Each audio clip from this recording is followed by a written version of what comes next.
Good evening, everybody. I'm so excited that everyone is listening in tonight. I'm coming in to bring in the topic of autoimmune diseases. The reason that I chose this topic is because so many people have autoimmune diseases and they don't even know it. There's 1/3 of our entire population that has some form of autoimmune disease. So if you look at some of the other statistics, you have Graves' disease, which is hitting about 10 million people, psoriasis, 7.5 million, fibromyalgia, 5 million, lupus, 3.5 million, celiac, 3 million, Hashimoto's, 3 million, rheumatoid, 1.3 million, Crohn's, 700,000, ulcerative colitis, 700,000, multiple sclerosis, 250,000 to 350,000, scleroderma, 300,000, and diabetes type 1, just to name a few, at 25,000 and 35,000. So we definitely have a problem in the United States with autoimmune diseases. Now, you may be asking, well, what is an autoimmune disease? Why do I have that? And those are some of the topics that we're going to cover tonight, as well as how to repair the gut, how to somewhat reverse your autoimmune, and possibly even heal your autoimmune.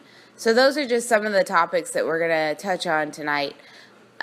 So let's just get started with what exactly is an autoimmune disease.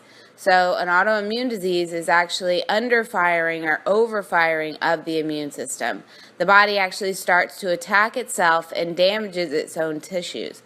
So that's really what happens. And the problem with that is that now you're attacking itself, and the body can't fight real invaders that are coming against the system. So you have more of a probability for infections and getting more viruses or bacterial infections, those kind of things, because of that. So how do you know exactly what type of autoimmune disease that you might get? So you look at some of the common autoimmune diseases. So you have rheumatoid, and that's an arthritis in which the body is attacking the joints. Rheumatoid also has an Rh factor, which is more of a genetic predisposition, but you don't have to always express that gene depending on how you take care of your body. Then there's systemic lupus, which attacks the joints, the lungs, and the blood cells. Ulcerative colitis and Crohn's, they attack the GI system and the bowels. Multiple sclerosis, it attacks the nerve lining. Psoriasis, the T cells of the body that collect on the skin. So all of these attack some other portion of the body by something what we call molecular mimicry, which we're going to somewhat go over in a little bit later in the podcast. So what are the symptoms of having an autoimmune? How do I even know that I have an autoimmune? Might be something that you're asking yourself. Certain symptoms that you might have could be joint pain, muscle pain or weakness, tremors, weight loss or weight gain, heat or cold intolerance, insomnia, butterfly rash on the face, difficulty concentrating or focusing, tired or fatigued, dry eyes, mouth, or skin, tingling in the hands and feet, multiple miscarriages and blood clots, abdominal pain, ulcers, blood in the stool, bloating, inability to eat certain foods, high sensitivity to foods, allergies, asthma. All these are a lot of the symptoms that you might present with an autoimmune. Of course, a lot of these could be something else too, but that might just give you a key in on whether or not you may or may not have an autoimmune. And autoimmune diseases are typically a chronic disease, so it's something that you've created over a long period of time. It's not just something that, one day you woke up and you were tired, and so now I have an autoimmune. So it's not like that. It is something that takes a long time to actually build up. And the things that we do for these type of symptoms typically makes the autoimmune disease a lot worse. So taking a medication is going to actually make your autoimmune worse, due to the fact that a lot of autoimmune diseases are caused by especially like leaky gut. And leaky gut is where you are actually damaging the inner lining of the gut, creating it more permeable to bigger proteins. Then the bigger proteins are going to leak outside of the gut, and the body is going to create an antibody against that particle. So then you actually become allergic to whatever leaked out. So take, for instance, if you take a lot of different medications or vaccines, if you use a lot of cleaning chemicals or a lot of makeup, especially the medications that really disrupt the system is going to be your NSAIDs, which is your aspirin, your ibuprofen, those kind of medications. Then you have the prednisone. Antibiotics are a huge culprit because it disrupts the natural gut bacterial lining, the acid blocking medications, and even birth control. So all these play a huge impact on autoimmune diseases, as well as just damaging of the gut. Other things that affect it is going to be chemo and radiation. Those are high stress on your system. You have stress in general, which is like emotional stresses, work stresses, anything like that, and lack of sleep. Lack of sleep is huge. So that's mainly the things that we really need to look into. And one of the biggest ones, like I mentioned before, is the leaky gut. So changing the foods that you're eating and getting rid of a lot of the challenging foods that may cause this, such as your alcohols, your dairy, your eggs, gluten, GMOs, grains and pseudo grains, legumes, beans, nightshade vegetables, and the biggest one that I tell all my patients about to get rid of out of their diet is the sugar, which is also huge in participating in leaky gut and gut issues or autoimmune conditions. You also have to think about, too, if you have gut infections, if you have parasites or yeast overload, if you have toxic mold that you're around a lot, and if you've recently had any surgeries, you're also more prone to an autoimmune condition. So right now I kind of want to give you a brief overview of the science behind a lot of antibodies and the responses that you may or may not get. So we have a few different types of antibody names. So we have the IgA, the IgE, IgG, and there's a few others that we're not going to talk about tonight. But this is, so if we go with the IgA is going to be the antibody that is in a lot of your mucosal linings. So it's like your mouth, your intestine, your lungs, your urinary tract, and your vagina. So you could end up with viruses, yeast overgrowth, and bacterial through the IgA. Then you have the IgE, and those are your allergies, such as the peanut allergies. Many times the body actually responds worse with this type of antibody response, so worse with the initial response. Then you have the IgG, and the IgG is not an immediate response. So this is, take for instance, you eat the gluten or the dairy, and it will show up maybe 2 days later, a day later, and that's why it's very hard to decipher what exactly you're allergic to and what exactly is causing a lot of the issues that you're having, or the inflammation or the pain in the joints or the symptoms that we talked about earlier. And a lot of times too, this is doing damage over a long period of time. So, which is why you don't know what you're doing to cause it, but it continuously gets worse and worse. You end up with problems like, you'll first start off with like reflux. You'll have like IBS-like symptoms. You'll have more and more food sensitivities. You might show up with anxiety or depression, ADD, ADHD, fibroids, diabetes, sinusitis, seasonal allergies, acne, and eczema are just some of the chronic inflammation states of the IgG response. So now I want to bring up again the word molecular mimicry and how this actually makes the autoimmune condition 10 times worse. Now what happens is, take for instance, if you have the antibodies now created for gluten, that is also going to target the thyroid tissue and creating a common autoimmune disease called like Hashimoto's. So that's one type of way that your immune system actually starts to attack the own system, because it thinks that the same gluten molecule, the same protein that is being leaked out into the system and the body's creating that IgG response, now it's your body thinks that, oh, this is thyroid tissue, so I'm going to go and attack the thyroid as well, which is how you end up with those kind of conditions.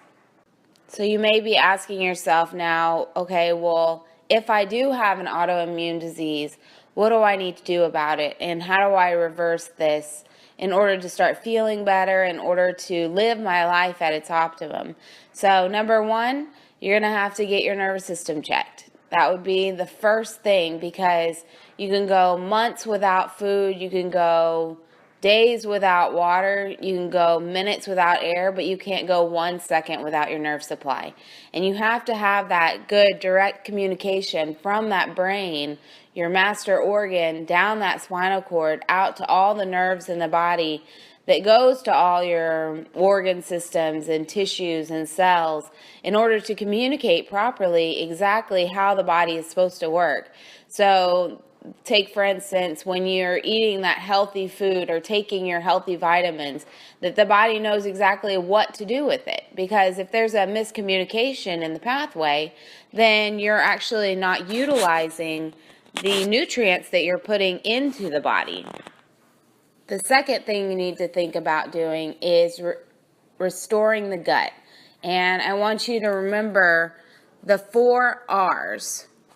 So the first R is going to be removing the bad. So remove. Number 2, restore the good. Number 3, reinoculate with healthy bacteria. Number 4, repair the gut. So we need to, number 1, remove the bad.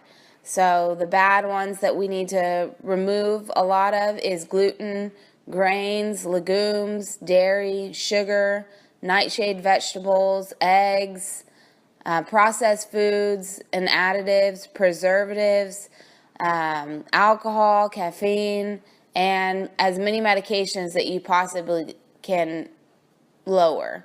Other things that we're doing during this phase is we're restoring the yeast that is at natural levels. We're also getting rid of parasites, as well as getting rid of small intestine and bacterial overgrowth, which is going to be huge in healing the gut. The next thing we need to do is restore the good. So restoring the good, such as getting good digestive enzymes in order to help you to break down foods and really help your body in the digestive state. So this would be the state that gets rid of your reflux and your bloating and those kind of things. The step 3 is going to be reinoculate with healthy bacteria. So that's when you're going to actually start taking your probiotics. And I would suggest doing more of your liquid probiotics that you get at the grocery store. You can get it at the cold section. I like the Garden of Life raw probiotics, and we also have a list of other probiotics that you can choose from that are great at restoring the good bacteria in the gut. Things that you might want to wait to add to the diet would be yogurt and kefir, kimchi, sauerkraut, and other fermented vegetables, because this can actually do more harm right now, because the fermentation that they use for that is not only going to feed the good bacteria, but it's also going to feed the bad bacteria as well. So that's something that we might add a little bit later after you have repaired the gut. But for right now, you just need to have a good probiotic. The last step is going to be repairing the gut. So this is actually where you are going in and patching up those holes and making sure that the gut is strong again. So things that you need to be taking for this is going to be like your L-glutamine. This is an amino acid that's going to help rejuvenate that gut lining. With this, then you're actually going to be repairing the gut. You can get a lot of your L-glutamine even from like your grass-fed meats. You get it from, take for instance, bone broth. Bone broth is great at healing that inner lining of the gut, mainly due to the collagen. Then you have the omega-3 fatty acids that's going to help really decrease the inflammation that's already present. Because that's going to be key in the healing process, is really keeping that inflammatory state down. Other supplements that you can be taking is like licorice root or aloe vera, and those are also going to help soothe the gut and cool the inflammation in the gut. This has been shown that you can actually reverse a lot of your symptoms and actually start the healing process in just 30 days. So just think about this for a 30-day process. So I always hear the question, but why is it that my grandparents ate bread and they were fine? Or, you know, we've always eaten bread and it's always been fine. And now I want to address the problem with a lot of the processing of a lot of these breads nowadays is a lot different than before. And they've actually made everything nowadays is a hybrid of some sort. So they're cross mixing different grains, or even with fruits nowadays, they're crossing, you know, we've all seen it at the store with the crossing of the peach and the plum to make a nectarine. So we always see this kind of stuff. We always see the different types of tomatoes. Well, they're doing that with wheat as well. And so you have different strands of wheat and grains. And the problem with that is that our bodies do not recognize these types of grains. They don't recognize what to do with these new types of proteins that are being put into our system. And the problem is that you can't always differentiate, okay, this was a hybrid, this one wasn't. You know, you don't really know. And so that's why it's also causing a lot of the issues that we have. And not just that, but you have these hidden in almost everything. So you have you have wheat products and gluten products in your deli meats. You have them, in a lot of the other foods that you're eating, such as like ketchup might have it in it. You might see it in corn chips and dry roasted nuts, gravy cubes, instant or restaurant mashed potatoes, meat, chicken, or vegetable stock cubes. So when you're eating your soups that you think are helping you to lose weight, you're actually using a lot of gluten in that as well. Processed crab meat, sauces, and condiments such as ketchup, barbecue sauce, and many others. Scrambled eggs in the restaurants, they have gluten in them. Vegetable meat substitutes, and even vitamins. Vitamins are huge in adding fillers and binders, which then again might actually cause you to have more problems in the future and not even that, but you're not even absorbing the vitamins that you need to be absorbing. Gluten is also found in a lot of the additives and preservatives, such as artificial coloring, baking powder, caramel coloring, flavoring, colors, dextrins, diglycerides, emulsifiers, the added enzymes that they may put in your milk products, fat replacers, flavorings, food starch, glucose syrup, maltodextrin, multiple other types of things are found in with the gluten. So that's a huge problem. Other things that you might not find in your food could be in your beauty products, of course, medications and supplements, and even herbal formulas, Play-Doh and paints, and postage stamps and envelopes. So gluten is found almost everywhere, which is why, again, we're having such a big issue with it. So while you're going through this process of healing the gut, there's a few supplements that I would highly suggest to be taking while going through this process. So number one, you need to be taking a good probiotic. You need a 50 billion IU, so avoid any that are grown in soy, wheat, or dairy. Then you need a good omega-3 fish oil, and you need 1,000 to 4,000 milligrams. And we have a great optimal omega-3, or even if you feel like you have a higher condition, we have the intensive omega-3, which is a higher dosage. Then you have the L-glutamine. L-glutamine, like I said, is going to help to repair the gut. You need about 3,000 milligrams daily. You also need to take a supplement called N-acetylcysteine, which is going to help to increase the liver function and kidney function, as well as help to overall detox the body. And you need to take about 1,800 milligrams daily. Vitamin C, you need about 2,000 milligrams daily, as well as a liver support, such as your milk thistle or something like that. Then you also need a vitamin D3, which again, we have our vitamin D3, which is amazing at not just healing the gut, but it's also so important because Americans don't get outside as much as we should. We should actually have about 30 minutes every single day of direct sunlight on our skin, and with about 75 to 80% of our skin exposed. And I know I'm not good enough to get out there and get that much sun, so of course I have to take my vitamin D3 as well. But the vitamin D3 is also going to help with hormonal imbalances. It's going to help increase your immune system. So it's a great overall, and not just that, but most Americans are very deficient in vitamin D3. But when you do have an autoimmune condition, you need to be taking at least 2,000 to 5,000 IUs daily.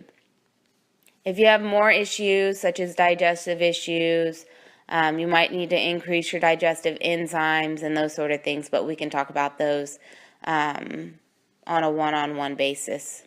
And if at any time you want to email me about any of those questions, you can always email me at drabbybarnwell@gmail.com, and we can talk a little bit more about your exact condition. But lastly, we also need to talk about improving your sleep and stress levels.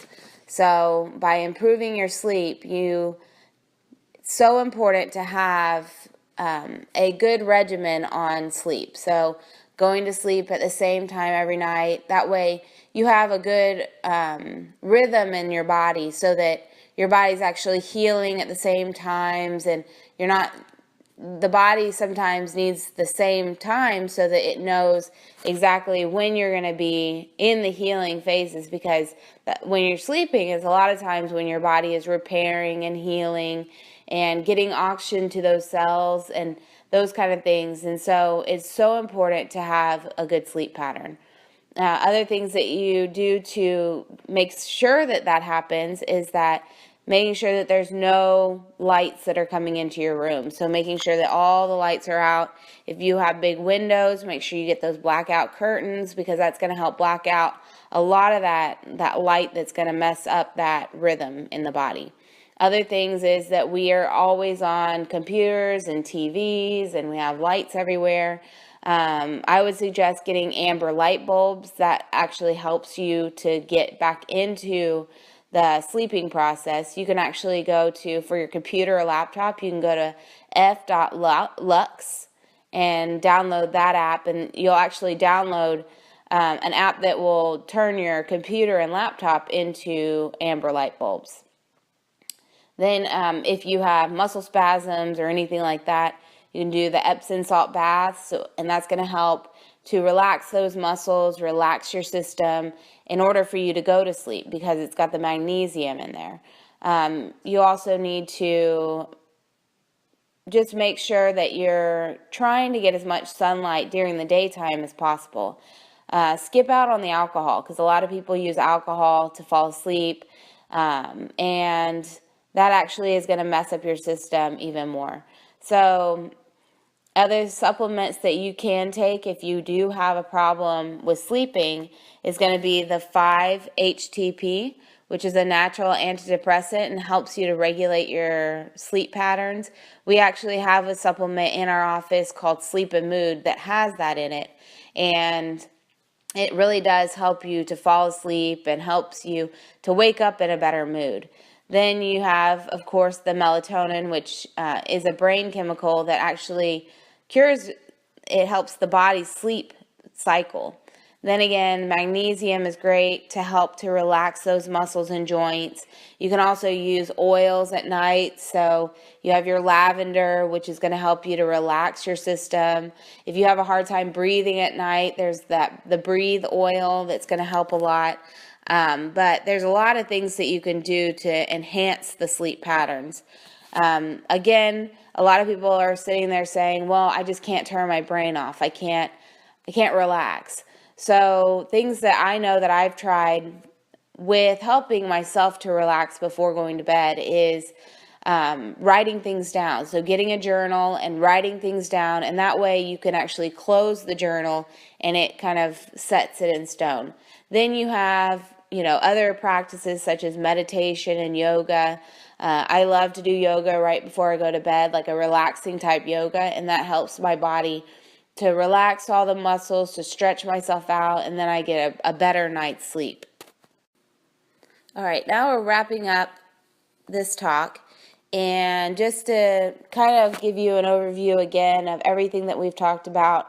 Number one, get your spinal adjustments. That's really going to be key in the healing process. Number two, the 4 R's. So you have the remove, restore, reinoculate, and repair. Then focus in on making sure that you're getting the right vitamins and nutrients into the body. And then finally, getting good sleep patterns and really working on your stress levels. And that is how you really need to start taking in on how to heal your autoimmune condition and prevent it in your kids and those kind of things, because we're even seeing autoimmune conditions in children, especially with the ADD, ADHD, autism, all those kind of issues. So those are just some simple tips. We did have a drawing that we were going for, so everyone that filled out the questionnaire in the office, we actually pulled the name, and Diana Caskey actually won. And if we don't hear from you within the first week, then we are going to pull another name, just so that you know. And I appreciate everyone for listening in. And if you need to contact us about any information further in this topic, especially we have meal plans, we have specific vitamins and minerals that we can give you the information on. If you have any questions, then you can email me again at drabbybarnwell@gmail.com. You can also look us up on Facebook at Dr. Abby Barnwell, as well as listen to some of our other podcasts that we have here on YouTube. So everyone, have a great night, and thank you for listening.